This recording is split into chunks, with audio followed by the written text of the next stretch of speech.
города Ош на предприятиях нашего города.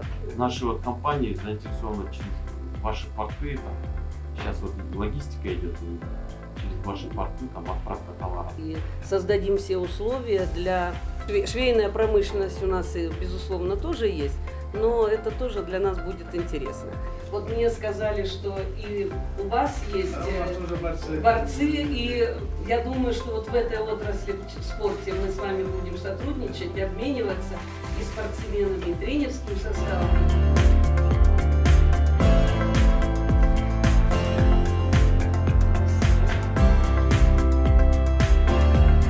Большое значение в укреплении деловых и дружественных контактов, в том числе с городом Ярославлем. Сохраняем историческое наследие и одновременно должны развивать города наши. Вот. Поэтому я думаю, что здесь обмен опытом нам интересен совместно.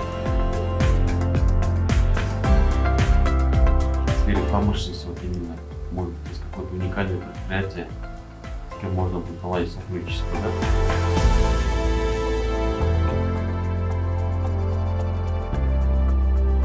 Тем, как решаем мы вопросы развития территории города.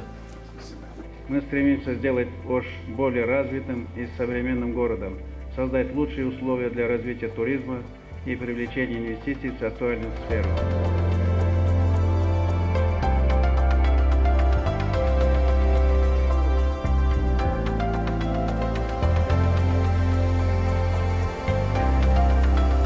Мы гордимся одним из брендов нашего региона, то что Ярославль – это земля согласия. Нужно поприветствовать наших друзей и коллег из Российской Федерации в нашем городе и пожелать всем мира и добра.